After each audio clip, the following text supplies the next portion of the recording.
मुसलमानों को सांस नहीं लेनी चाहिए क्योंकि हिंदू तो पवन को भी देवता कहते हैं। क्या वंदे मातरम सिर्फ इसलिए नहीं गा सकते क्योंकि उसमें माता लक्ष्मी और माता दुर्गा का जिक्र आता है। 1937 के बाद अचानक ये गैर इस्लामिक कैसे हो गया? वंदे मातरम सिर्फ एक गीत नहीं बल्कि इस देश का सांस्कृतिक डीएनए। वंदे मातरम पूरा था, पूरा है और पूरा ही रहेगा।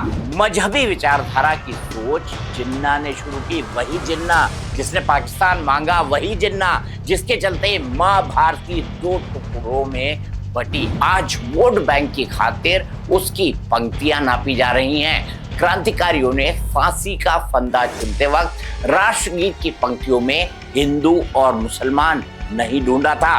हमारी देशभक्ति किसी एक गीत से तय नहीं होती। अगर इस देश में सांस लेने और आग जलाने पर भी सवाल उठने लगे तो आप क्या कहेंगे? क्योंकि हिंदू परंपरा में हवा को देवता माना जाता है, अग्नि को देवता माना जाता है और इस पूरी धरती को माता यानी मां माना जाता है।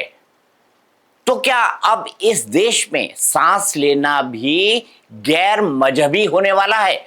आज बहस इस बात पर नहीं है कि देशभक्ति क्या है, आज बहस इस बात पर है कि चंद वोटों की खातिर हमारे राष्ट्रीय स्वाभिमान के टुकड़े टुकड़े क्यों किए जा रहे हैं। बात करेंगे पूरे वंदे मातरम के गायन की, इस पर उठे विवाद की और कांग्रेस के ये कहने पर कि हम इसके 2 ही अंतरे गाएंगे।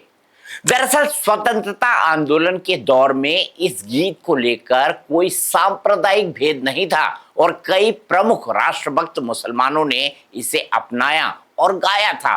देश के लिए जान कुर्बान करने वाले महान क्रांतिकारी अशफाक उल्लाह खान वंदे मातरम और इसके संपूर्ण छंदों को बेहद श्रद्धा के साथ गाते थे। कांग्रेस के शुरुआती मुस्लिम अध्यक्षों में शामिल बदरुद्दीन तैयब जी और उनके परिवार के दौर में भी राष्ट्रवादी कार्यक्रमों में इस गीत का स्वागत किया गया था। शुरुआत में जब तक ये गीत विशुद्ध रूप से ब्रिटिश विरोधी स्वदेशी आंदोलन का प्रतीक था, तब तक कई राष्ट्रवादी मुस्लिम नेता इसके कार्यक्रमों में शामिल होते रहे थे। 1896 में जब गुरुदेव रविंद्रनाथ टैगोर ने इसे पूरा गाया था तब किसी के ईमान को खतरा नहीं हुआ। तो फिर 1937 के बाद अचानक ये गैर इस्लामिक कैसे हो गया? आइए आज कागजों से पर्दा हटाते हैं और उस सच का सामना करते हैं जिसे छिपाने के लिए आज देश के डीएनए पर हमले हो रहे हैं। जिस वंदे मातरम को गाकर क्रांतिकारी मुस्कुराते हुए फांसी पर चढ़ गए, आज वोट बैंक की खातिर उसकी पंक्तियां नापी जा रही हैं। वंदे मातरम गाते गाते क्रांतिकारियों ने फांसी का फंदा चुनते वक्त राष्ट्रगीत की पंक्तियों में हिंदू और मुसलमान नहीं ढूंढा था। अगर हिंदू मुसलमान ही ढूंढना था तो फिर चलो शुरू हो जाते हैं। मुसलमानों को सांस नहीं लेनी चाहिए क्योंकि हिंदू तो पवन को भी देवता कहते हैं। आग नहीं जलानी चाहिए क्योंकि हिंदू तो अग्नि को भी देवता कहता है। क्या विपक्ष को आग और सांस लेने पर भी आपत्ति है क्योंकि हिंदू तो हर देने वालों को देवता मानते हैं? क्या वंदे मातरम सिर्फ इसलिए नहीं गा सकते क्योंकि उसमें माता लक्ष्मी और माता दुर्गा का जिक्र आता है? शायद जनेऊधारी ब्राह्मण जी की पार्टी भूल गई है। सनातन में मातृभूमि को मां का दर्जा प्राप्त है। सनातन परंपरा में भूमि सिर्फ मिट्टी का टुकड़ा नहीं है।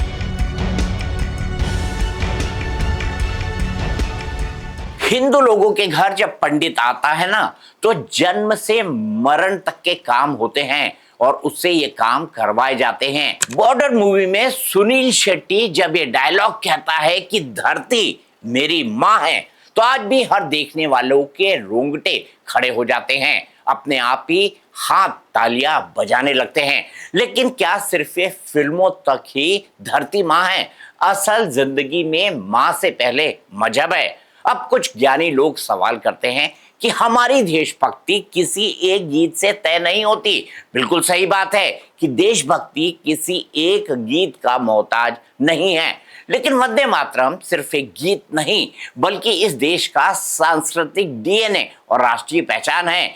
देश प्रेम का गीत गाने पर भी क्या शर्त रखेंगे?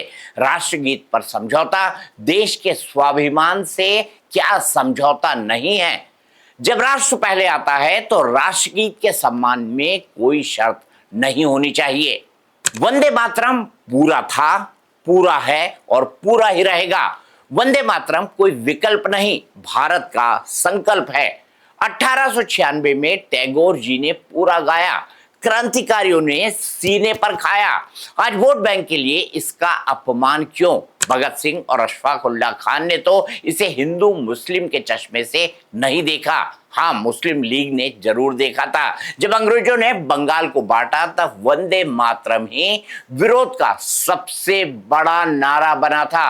अंग्रेजों ने इस पर बैन लगा दिया था। शहीद भगत सिंह, राजगुरु, सुखदेव और राम प्रसाद बिस्मिल के अंतिम शब्द और गीत वंदे मातरम ही थे।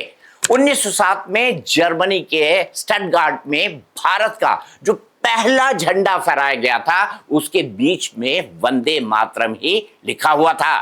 एक बार पहले इसे बांटा था तो देश का बंटवारा हो गया था, क्योंकि 1937 के कांग्रेस प्रस्ताव में तय हुआ था ये कि वंदे मातरम के 2 स्टेंजा ही गाए जाएंगे। 1937 में जो फैसला तुष्टीकरण के दबाव में लिया गया उसने अंततः देश के विभाजन की नींव रखी थी। आज 21वीं सदी के आत्मनिर्भर और सशक्त भारत में हम उस विभाजनकारी सोच को आगे नहीं बढ़ा सकते।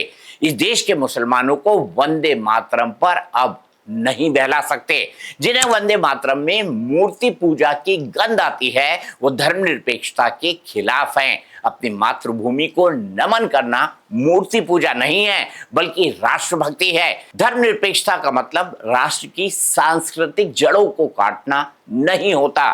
दुनिया के कई देश अपनी परंपराओं पर, अपनी संस्कृति पर गर्व करते हैं, तो भारत में ही अपनी मातृभूमि के वंदन पर सवाल क्यों? वंदे मातरम किसी दल या पार्टी का नारा नहीं है, ये क्रांतिकारियों की जुबान है। इसकी वजह से ही तो आज ये हिंदुस्तान है, वरना आज मैं और आप किसी अंग्रेज के गुलाम होते। ये आजादी फ्री में नहीं पाई है, बड़े संघर्षों के बाद आई है और इस आजादी में वंदे मातरम का किरदार सबसे बड़ा रहा है। वंदे मातरम ही था जिसके बोलने से क्रांतिकारी मरने मारने के लिए तैयार हो जाते थे।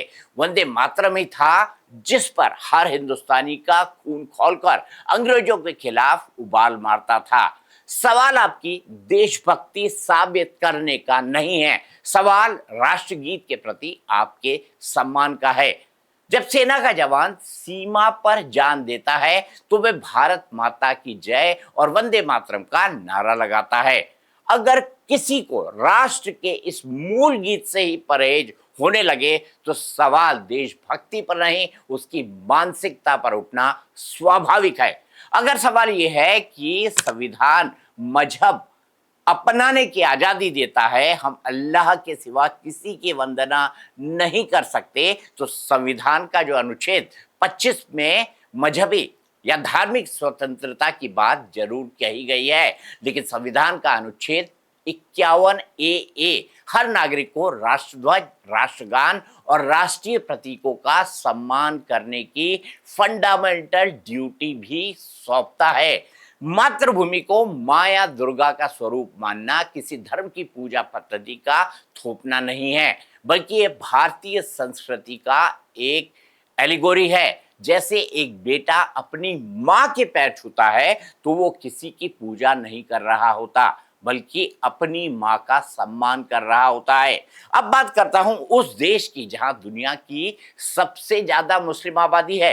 इंडोनेशिया दुनिया का सबसे बड़ी मुस्लिम आबादी वाला देश है, लेकिन वहां की नेशनल एयरलाइंस का नाम गरुड़ है और वहां की रामलीला और सांस्कृतिक जड़ों पर किसी को आपत्ति नहीं है। रामलीला भी होती है, महाभारत भी होती है। अगर इंडोनेशिया में संस्कृति और मजहब अलग हो सकते हैं तो भारत में मातृभूमि की वंदना से मजहब को खतरा कैसे हो सकता है? दरअसल वंदे मातरम का विरोध मुसलमानों का विरोध नहीं है, ये मुसलमानों के नाम पर सियासी रोटी सेकने का काम करता है। जब अंग्रेजों ने 1905 में बंगाल का विभाजन किया था तो गुरुदेव रविंद्रनाथ टैगोर, सुरेंद्रनाथ बैनर्जी और मौलाना अबुल कलाम आजाद जैसे नेताओं के नेतृत्व में हिंदू मुस्लिम दोनों ने वंदे मातरम गाकर अंग्रेजों की नीतियां ध्वस्त कर दी थी। तब मुसलमानों ने इस गीत को पूरे गर्व के साथ गाया था और अंग्रेजों के खिलाफ वंदे मातरम एकता का प्रतीक बना। तो आइए ये समझ लेते हैं कि वंदे मातरम का विरोध कब और कैसे शुरू हुआ।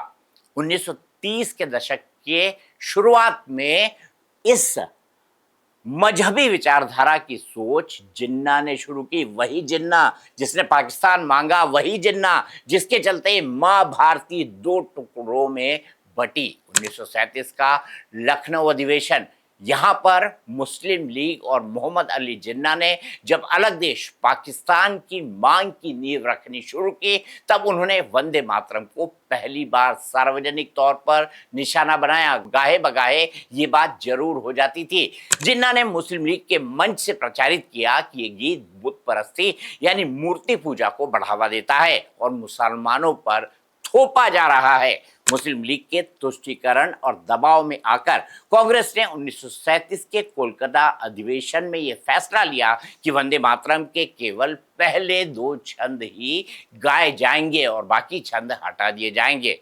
1905 से लेकर 1937 तक जिस वंदे मातरम से किसी मुसलमान भाई के ईमान को खतरा नहीं हुआ, वही गीत 1937 में मोहम्मद अली जिन्ना की विभाजनकारी राजनीति के बाद अचानक गैर इस्लामिक कैसे हो गया। जिस राजनीति ने 1937 में वंदे मातरम का टुकड़ा किया, उसी राजनीति ने आगे चलकर देश का टुकड़ा भी किया और पाकिस्तान बन गया। लेकिन जब एक बार फिर संसद में वंदे मातरम पर डिबेट हुई, तब ऐतराज नहीं जताया गया।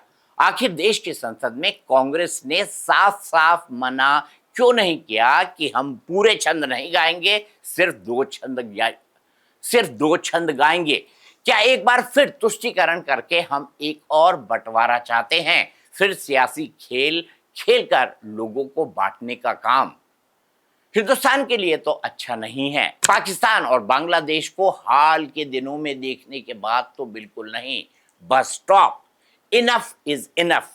मुझे पूरी उम्मीद है उस वक्त भगत सिंह जैसे लाखों युवाओं ने जब वंदे मातरम को गाकर देश के लिए हंसते हंसते जान दे दी थी, तो आज के युवा भी वंदे मातरम पर हो रही इस सियासी खेल को पूरी तरह रिजेक्ट कर देंगे, क्योंकि वंदे मातरम गीत नहीं, हिंदुस्तान का जज्बात है। हाँ, कुछ लोग सवाल उठाएंगे, मुसलमानों को बेवजह निशाना क्यों बनाया जा रहा है? मुस्लिम देशभक्ति का पक्ष दिया जाएगा कि सिर्फ एक गीत से देशभक्ति का पैमाना सेट नहीं किया जा सकता। मुसलमान समाज का तर्क है कि भारत के मुसलमानों ने देश के लिए जो कुर्बानियां दी हैं, चाहे वो 1857 की क्रांति हो, अशफाक उल्लाह खां की शहादत हो, या फिर 1965 के युद्ध में वीर अब्दुल हमीद का सर्वोच्च बलिदान, वे किसी एक गीत पर निर्भर नहीं है। एक गीत से देशभक्ति तय नहीं की जा सकती। मुसलमान भारत को अपनी मातृभूमि मानता है, लेकिन इसके लिए अपनी जान तक देने को तैयार रहता है। ये तर्क तमाम मुसलमान भाई देते हैं, लेकिन मजहबी बंदिश के कारण वह मातृभूमि की वंदना देवी या दुर्गा के रूप में नहीं कर सकता। इसे देशद्रोह से जोड़ना मुस्लिम समाज के साथ सरासर अन्याय है। अब बड़ा सवाल यह है कि देश बड़ा या मजहब? हिंदू माने तो धरती सबकी माता, उसमें सभी आते हैं, हिंदू, मुस्लिम, सिख, ईसाई। लेकिन जैसे ही मुसलमान की बात आती है, मजहब पहले आ जाता है। मैं कई बार उनसे पूछता हूं, आपके लिए पहले संविधान या कुरान? बड़ा अटकटाते हैं, फिर धीरे से बोलते हैं कुरान, और कुरान ही हमें संविधान का पालन करने सिखाता है। कोई मुझसे पूछता है तो मैं कहता हूं, मेरे लिए पहले संविधान, उसके बाद गीता, उसके बाद रामायण, उसके बाद महाभारत, क्योंकि जिस धरती पर मैंने जन्म लिया है उसका मैं ऋणी हूं।